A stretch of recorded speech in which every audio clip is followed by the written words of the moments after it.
Good morning and welcome to Today in the News here in Vanguard Live. My name is Ololade Adewumi. Let's get started first with the Vanguard newspaper. Major headline on the Vanguard says National Convention PDP draws battle line with Wike's camp. Wike's camp cites court orders, demands fresh congresses in Anambra, Ebonyi, Southeast, warns against micro-zoning of presidential ticket. Others, you can't hold party to ransom, PDP fires back. Wike, Autumn, Fayoshe, Piazu, Ugwanyi, others to form faction. Mohammed, Fintiri, Wabara, Damagum, talk tough. You can find the story on page 5 of the Vanguard newspaper. Top banner says, we have met our revenue target, no longer borrowing from domestic banks. Tinubu says, world redelineation, INEC under fire as the Shekiri nation calls for probe. DMO tells state to prioritize PPP, not borrowing. Lower banner says, state have no excuse not to pay beyond 70,000 minimum wage, says NECA. Story can be found on page 9 of the Vanguard newspaper. Visa overstay, US, UK ramp up warnings may ban violators. Story can be found on page 8. And lastly, Ghana president fires Chief Justice over abuse of office. Away from the Vanguard, straight into the Punch newspaper. Major headline on the Punch says, Wike's camp demands ignite fresh PDP feud. Makide's camp, party governors. BOT rejects FCT ministers' convention conditions. Damagum's removal. Others. Top banner says 2025 revenue target met. No more borrowing. Tinubu says CNG price eats 450 naira per SCM as federal government withdraws subsidies. Tariff war. Respect state electricity regulators. Federal government warns discos. Lower banner says custom intercept firearms 4,841 ammunition in Southwest. National Assembly cautions Wike on planned CBT rollout. 3 Lagos laborers found dead in makeshift apartment. Atiku slams federal government as bandits sack Kwara village. Away from the Punch, straight into the Nation newspaper. Major headline on the Nation says, Tinubu, we have met 2025 revenue target, gained stability. Chabana says, Shetima to president, I won't take our bond for granted. Lagos to host electric powerboat championship. Wike's camp gives conditions for PDP convention to hold. That's all we have on the front page of the newspaper. Join us after the break for a quick analysis of some of our top stories. Welcome back. If you're just joining us, this is Today in the News here on Vanguard Live. My name is Ololade Adewumi. Joining me in the studio today for a quick analysis is Mr. Gbenro Olajuigbe, the Executive Director, Emergency and Risk Lab. Good morning, sir. Good morning. It's a pleasure. And look into the top story for today. As the PDP gears up for its national convention in Ibadan, a major internal clash has emerged. The FCT Minister Yesom Wike, along with former governors Samuel Autumn, Ayo Fayoshe, Okezie Ikpeazu, and Ifeanyi Ugwanyi, issued a 6-point ultimatum demanding fresh congresses in Ebonyi and Anambra State in compliance with court rulings. A new Southeast Zonal Congress, immediate Ekiti Local Government Congress, respect for the South-South Congress outcomes upheld by the court, no microzoning beyond the next approved formula, retention of the national chairmanship position in the North Central Zone. In response, PDP governors led by Bala Mohammed and National Chairman Umar Damagum and Chairman Amadou Fintiri pushed back against this strongly. What are the strategic reasons behind Wike and his cap issuing this 6-point ultimatum? What do you think about it, sir? Well, it must be clear that Wike and his house boys don't mean well for democracy, neither do they mean well for the People's Democratic Party. I think President Tinubu should begin to worry because it's not doing any credit to his administration when it comes to upholding the ethics of democracy. Wike is not in PDP. That is the fact of it. And PDP has been denying. It's a denial. This denial syndrome will further decimate PDP if it does not rise to the occasion to apportion appropriate sanction on these so-called members who have outrightly and outwardly campaigned for the re-election of President Tinubu of APC. So it's not a member, it's just a saboteur, and a chief saboteur indeed, that has gathered other saboteur to ensure that PDP, that is currently rejuvenating, does not get its stamina back. I think that is the issue, and that truth must be emphasized, and they should be man enough. I'm talking of PDP people now. They should be man enough to square up to this irresponsible behavior of their so-called member, to the extent of expelling them from their parties, and let the court begin to deal with that. Those are the issues. We can't have a democracy that is being bastardized like this, that is being woven around an individual. I don't care whether you are in that political party or you are not in that political party, but Nigerian space does not deserve the type of treatment that Wike is giving it or enforcing in it in a very essential democratic space that was won on the blood of some people who made sacrifice for this democracy. A group of people just gather themselves to begin to frustrate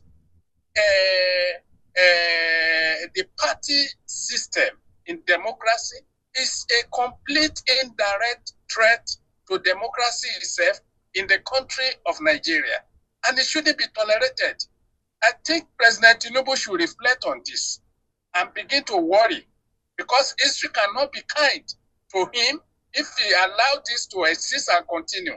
Look at the shenanigans that went on in Rivers State in terms of imposing emergency rule, in terms of the shenanigans called local government election that took place there. History will not blame Wike. He is going to blame Tinubu for accommodating this irascible behavior in a democracy that he always claimed that he fought for himself and went to SI for. So I think the joke will be on his administration if you allow an individual for selfish interest to begin to destroy the ethic of democracy, to begin to destroy the ethic and sanctity of political party in a party system democracy. I think he should call Wike to order. Be in one party if you want to be in one party. Look, they say a selfish ruler, what they do is that they are concerned about the next election.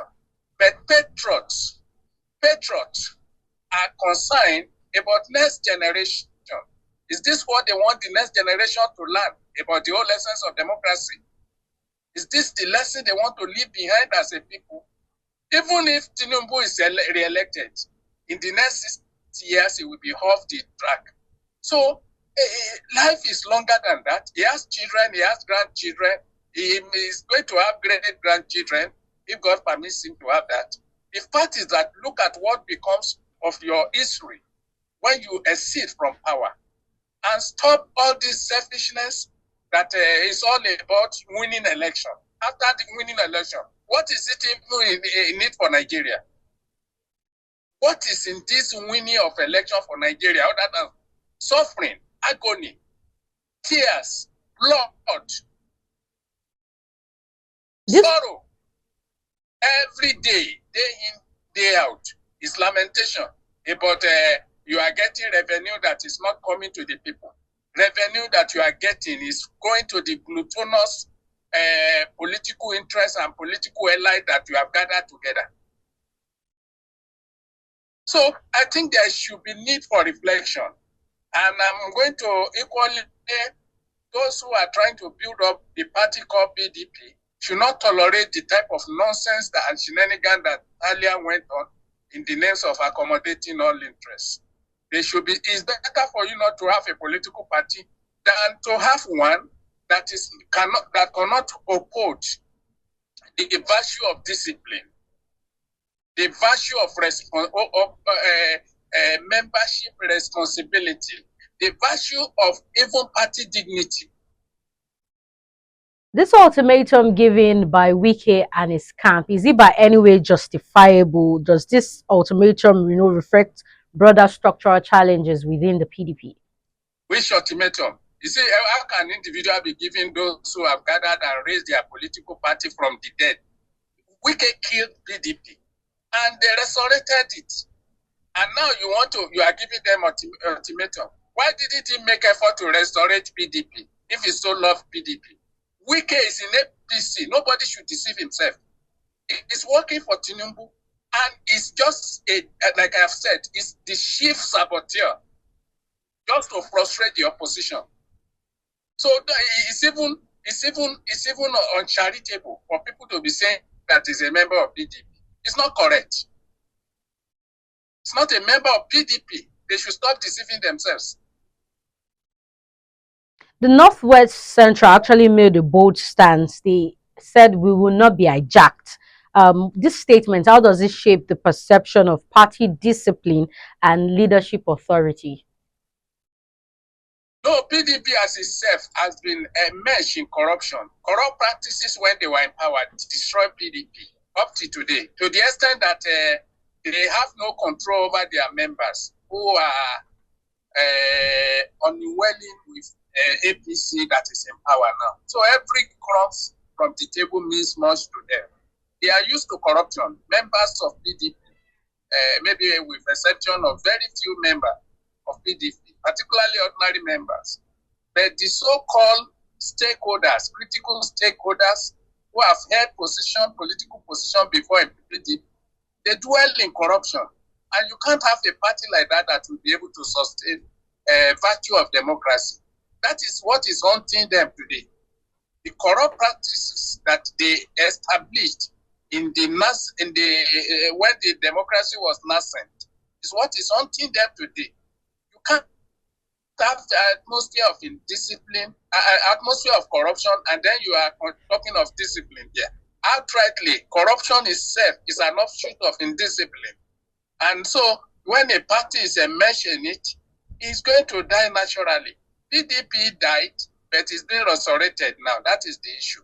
And I'm speaking because I believe in democracy that you have varied opposition, not neither in support of PDP or Wike, but in support of a country called Nigeria, that these characters should stop ridiculing Nigeria.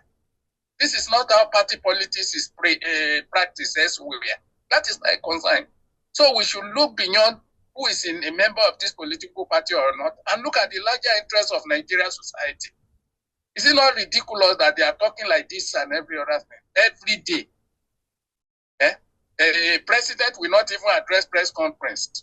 You have the temerity of coming up with price every time, wasting public money on live television every time. Do you know what it costs Nigeria? Do you think Wike is using his own money? Where is he getting the money? This shenanigan and this rubbish should stop. And this is a country where the evidence of democracy has not even been delivered to the people. What effrontery do they have? It is an audacity of shame, audacity of impunity, audacity of irresponsibility. That is what we see being displayed on television.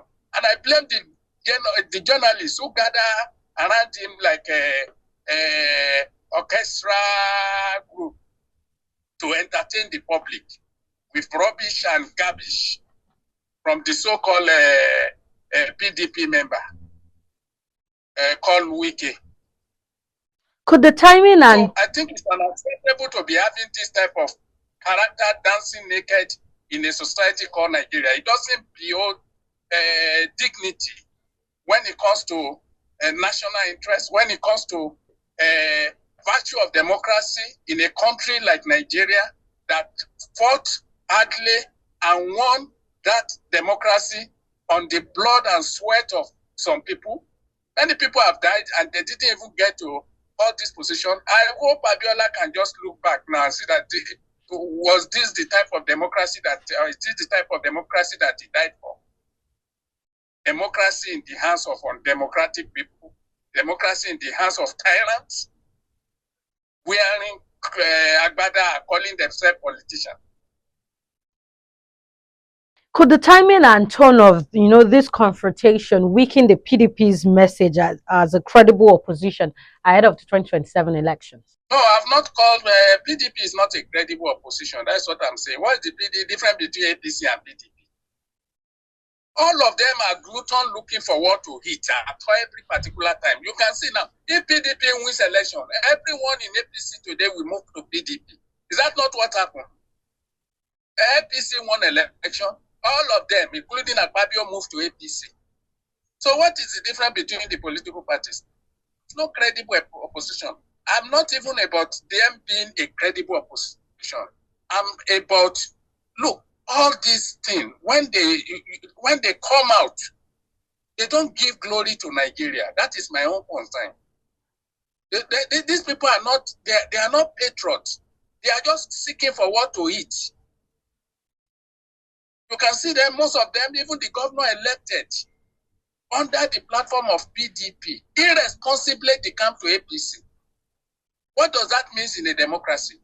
And these are people carrying, governors carrying people's mandate. You campaign and won election on the platform of a political party, telling them that this is the plan. Nobody vote for individual. It's party they voted for. And now you transfer the people without consulting the people's mandate to other political platform. Are those people Democrats? Do they have conscience? And it's because we are in an atmosphere of lawlessness. Nobody will hold them. Atmosphere of impunity. That's why all these things are happening. So Nigeria is a captured state. And people behave the way they like. That's why they can go scot-free with this. Away from that, it's not peculiar to PDP alone. APC is not is neither a good choice or a better choice when you compare to other political parties in Nigeria. There are few political parties in Nigeria that try to be principled, but they are classified as minor parties, and they are not likely going to grow bigger because of their principled stance. Unlike the Genko coups that you have in APC and PDP. So, look into a second story. The Nigeria Employers Consultative Association, NECA, through its Director General Adewale Smart Oyerinde, asserted that the escalating cost of living and increased allocations to states.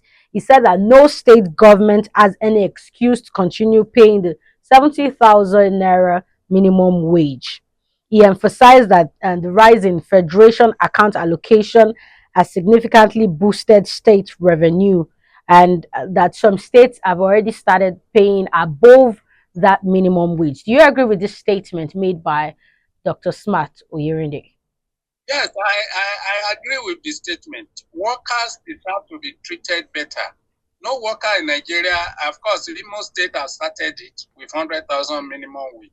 No worker in Nigeria can actually live. Even that 100,000 is nothing when you get to the market today. You can't offer your children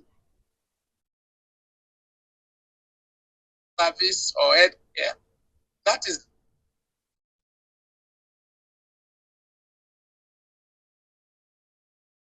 and know that the states are getting more money. But where is the money coming from? Money is not coming from the federal government. The money is coming from me and you, ordinary people that have been impoverished. They have collected what is in your pocket, and they are calling it more money to the state. How do they collect it? Example, if you are going from, maybe you are staying in Abule and now, and you are going to Ikeja or Ilupeju, do you pay the same thing? You don't pay the same thing because Tinubu has increased the fuel. It is that money that you pay, that you lose extra money you lose to transport, those are the money invested from individual Nigeria through impoverization policy that they call more revenue. And then they distribute it among themselves, among federal, state, and local government. And they say it's more money. This is shameful, and economists are yet to understand the mechanism of this Agbalowo economy that President Tinubu is running. They are collecting it from the poor, the average Nigerian, impoverishing them. And you think that government is making money. Government that is not, what production is giving money to Nigeria? What production? Other than the one you are paying, other than the high cost of materials that government has initiated and cost. For example, if as simple as that, passport now is 100% increase. So the 50%, the 100% they are getting now. Then we go back to the government and they call it that they are making money. Is that how government make money without production? A serious government make money through one means, one brilliant means. That is capacity for production of that economy. And secondly, because there is capacity for production, there will be large volume of employed people who will pay tax. That is the legitimate way government make revenue, and not through impoverishing their citizens. And you call it that more money is going to the state. Where is the money coming from? Have they told you that it's coming from your own pocket? It's coming from, let me call it, if you are driving car before, now you are driving car, before you could fill your tank with maybe 5,000 naira.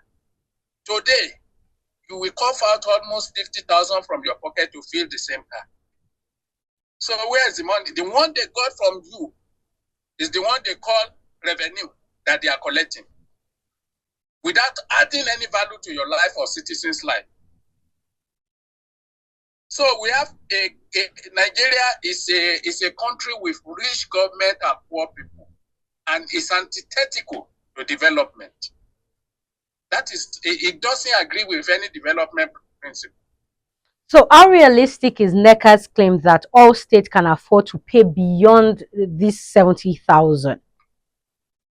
How realistic is it that a governor in a poor state like Kogi will steal 80 billion naira? It is when it comes to paying the poor people that you talk of how realistic. How realistic is it for government of Tinubu to buy Airbus when his citizen can not buy tuber of yam? How realistic? That question is not is a worn-out question. It shouldn't be asked in Nigeria today. How realistic is it for people to live on 70,000 naira today? So let everything be unrealistic. Let us all be living that unrealistic life. Who is living realistic life among them? Is it the president that has traveled 1/4 of his tenure that is realistic with the economy? If you look at the cost benefit of that journey, what are the benefits and what are the costs to the country and economy? So how realistic? Are we living in a realistic country? Do they sell tuber of yam 6,000, 7,000, 8,000 in a realistic economy? If that currency, the currency of a country is symbol, is a national symbol. It's not only the flag that is a national symbol. It's the symbol of national commerce of that country. So when you destroy it, how realistic do you want people to live? What discipline measures, should states need, or do they need to do I'm not even finished. How realistic was you giving somebody that went to play football for 2 weeks 150 million naira, $100,000? So that one is a realistic thing. And then so the one that went for a global education contest in English, 200,000 naira. Is that a realistic country? Let us all be living the fake life. Since that is the design those in power want us to live in. How realistic in a country that cannot pay 100,000 to a worker, and a senator is going home with 25 million naira every month? How realistic? How realistic is a country that is paying 500,000 naira to a professor, and a councillor is in nearly 5 million every month? Is that a country that is ready for development? What discipline measures should states need to implement, this sustainable fund, wages without compromising development? What are the sustainable measures that need to be followed? What discipline measures? There's no sustainable measure. There is no sustainable measure you can put in place in a corrupt society. Corruption is a cankerworm. You can't do anything great in any country that is ridden with corruption. And the leaders are living in denial. Maybe you heard President Tinubu that he has killed corruption in Nigeria. He was saying it in Brazil. But is it true? So somebody that order his wash, a minister, the minister hasn't spent 3 months. Was accused of among us corruption. Where is the minister today? They remove him, no trial, nothing. We didn't hear anything about investigation. Bawa, EFCC chairman, was investigating Matawale for 40 billion naira fraud in Zamfara State. But that same Matawale is the Minister of State for Defense today. Why Bawa that was probing him has been ignominiously removed from office. So what sustainable development we are looking for? You have a country that has sustained corruption. So what you have is sustainable corruption and graft. That type of economy, they don't talk of development. So let's look at the reason. Why have some states like Imo and Ebonyi, raised these wages significantly, while others remain stuck with 70,000 and are even struggling to pay this 70,000 naira? Are they struggling? But they are not struggling to invest. They are struggling to pay 70,000. They are not struggling to go and collect state allocation and change it to dollar and destroy the economy further. They are not struggling to collect kickbacks. I've told you that there is deception, a lot of deception going on in Nigeria that Nigerians should not be tolerating. You can't do this elsewhere. What we have now, look, you are not doing any favor. You are not doing work a favor by paying them decent salary for assistance. You are not doing them favor. That is the engine room for development, and you want development. There is a DIG, a retired DIG that was lamenting on social media. I watched at it today, day before yesterday, and I shook my head. A DIG, almost nearly Inspector General of Police, who cannot cope with, after retirement, he can't cope with life, cost of living again. In a country that you want crime to be fought. How sustainable is that? In a country that you want, those who play football, you are giving them 1 million. The military that is facing bullets in the bush, how much are you paying them? How sustainable is that?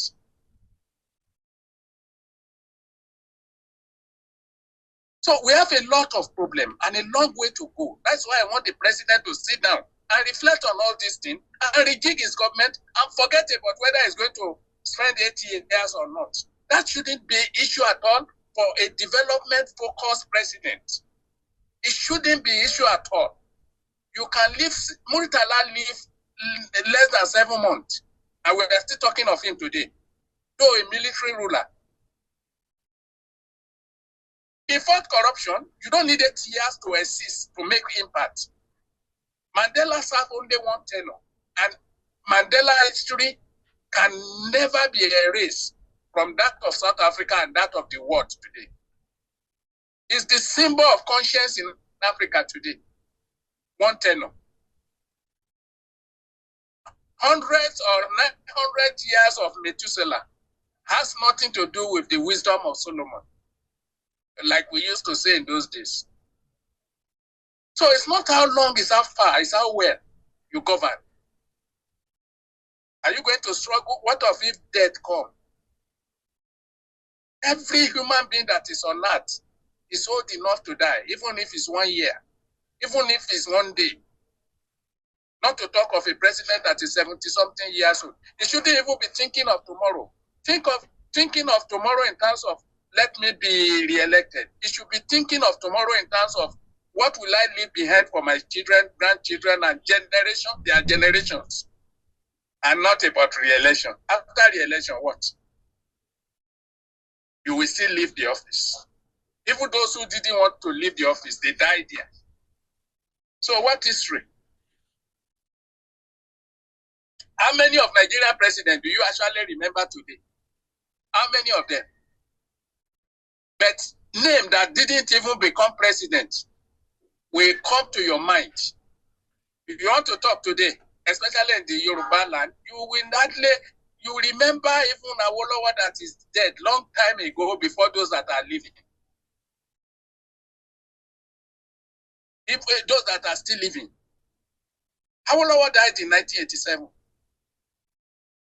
But his name has not gotten out of our mouths because of what he did. That is life well lived. That is office well executed. Not when you remain in power for 10 years or 20 years, and after that, what? Who remember Mobutu Sese Seko today? He stayed in office, he died. Who remember Idi Amin today? Those people die ignominious death. Their latter life was worse than the former. So why should we be struggling about power without purpose?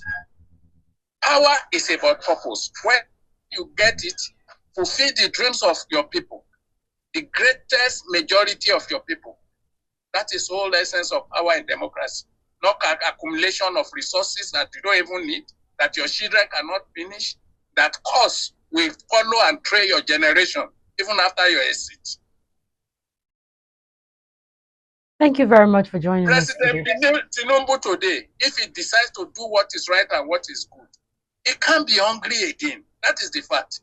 Even for 4 years. He can't be hungry again. If he decides to do what is right and purposeful for Nigeria, without minding whose all is God, without thinking of re-election or anything, it can't be poor. And God will show mercy on his evil children and every other one if he does what is right, though. Thank you very much for joining us today, sir. But nobody is beyond destruction. We'll continue to insist on doing what is wrong and what is evil. God has not created the one that he cannot catch you. So those of us talking of 2027, God knows who will die tomorrow. He knows already who will not even see the end of the day. Thank you for joining us, sir. Thank you. What we don't have power over. Our time is fast spent. Thank you very much for joining us today, sir. It's a pleasure. Thank you. That was Mr. Benro Olajuigbe, Executive Director, Emergency and Risk Alert. Remember, you can follow us on all our social media platforms as seen on your screen and on our website at www.vanguardnigeria.com. My name is Ololade Adeomi. Have a lovely day.